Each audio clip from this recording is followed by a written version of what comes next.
Hello and welcome to the Eating Disorder Therapist podcast. I'm Harriet Frew, eating disorder therapist, here to support you in overcoming disordered eating and finding peace with food. So thank you very much for listening today.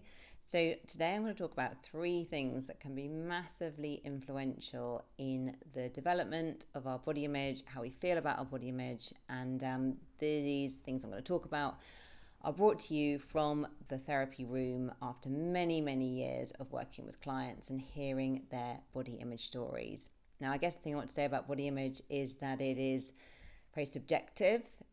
Someone might feel really bad about their body. They may critique it until the cows come home. Someone else may look at that person and have a completely different opinion about their body.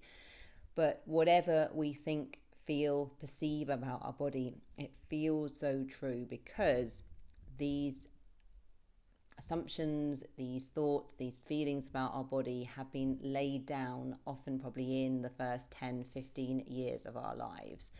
And there are a lot of emotional stories attached to them, attached to how we feel. There's a lot of kind of evidence that we have built over the years which support how we feel about our body. It's difficult, once we have formed a perception and identity around our body image, it's quite hard to shift this.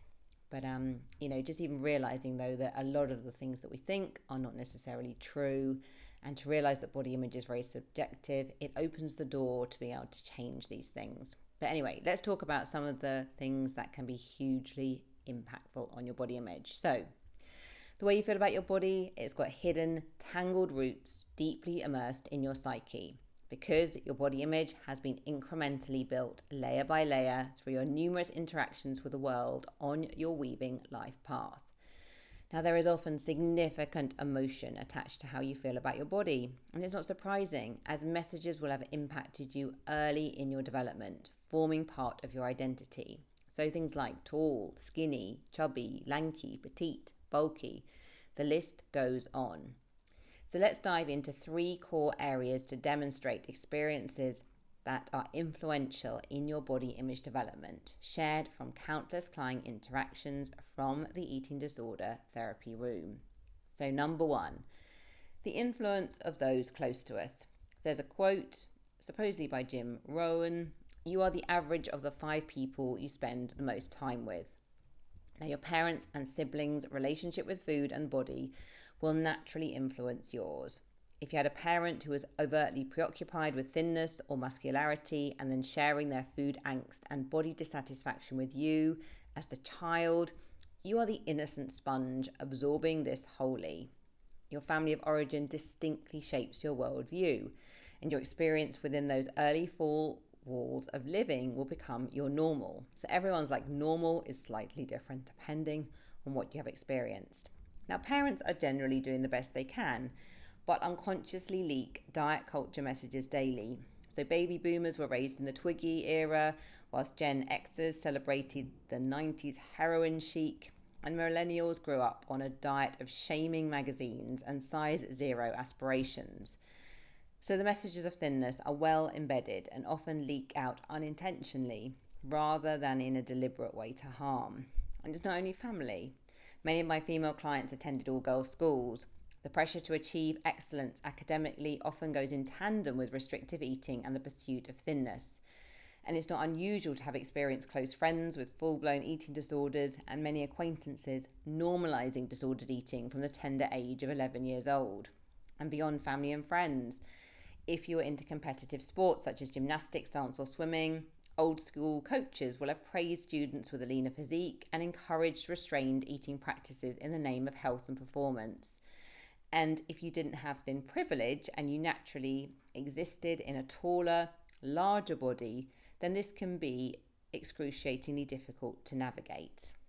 You feel as though there's something wrong with you.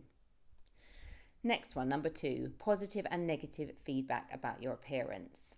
The damaging impact of bullying on any human is truly devastating.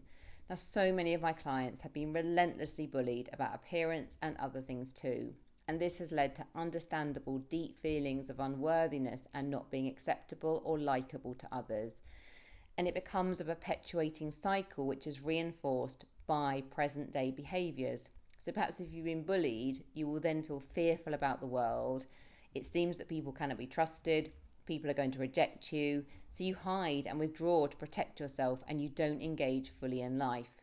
You feel isolated and lonely, and it reinforces your belief that there is something wrong with me. And then you might feel a driven need to change your appearance or lose weight to gain acceptability. And it feels like the solution to worthiness in an unpredictable world.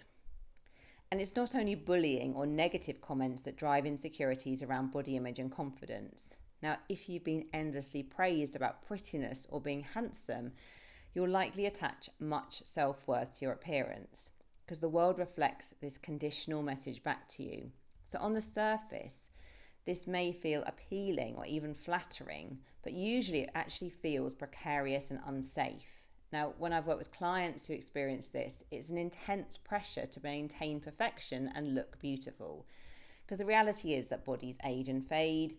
There will always be someone younger or thinner or more muscular coming along. So it's a very insecure peg to fix your worth to. And you'll feel insecure that people only value you for your looks and don't see you as intelligent or bright or capable. And it's so hard to detach from this when the world has decided for you that your beauty is your worth. It doesn't just have to be beauty, it could be the fact that you are small or that you are thin, or it can be numerous ways, but when you have a lot of external comments about your appearance.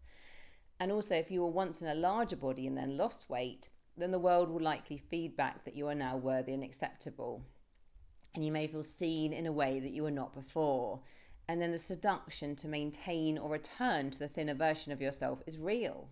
And huge negativity can cloud associations with a larger body because you feel like, well, when I was larger, I was kind of invisible, or people bullied me or made fun of me. When I'm thinner, people celebrate me, they praise me, they comment and say all these good things. And it just really reinforces this whole thing that I'm only worthy. And, when my body is smaller, when I look a certain way.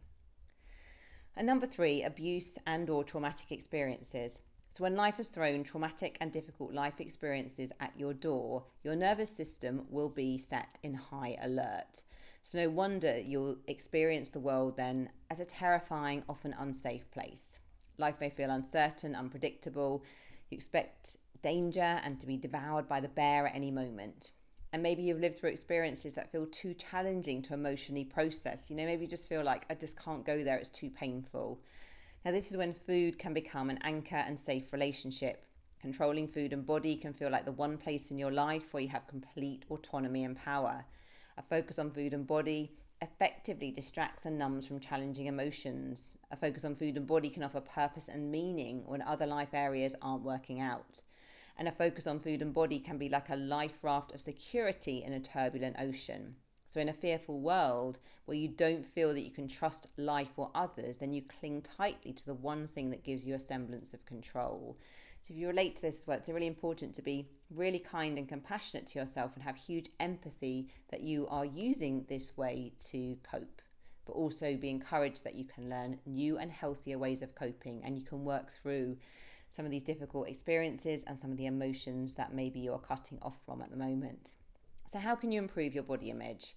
So body image can always be worked on and improved, whatever life stage you're at.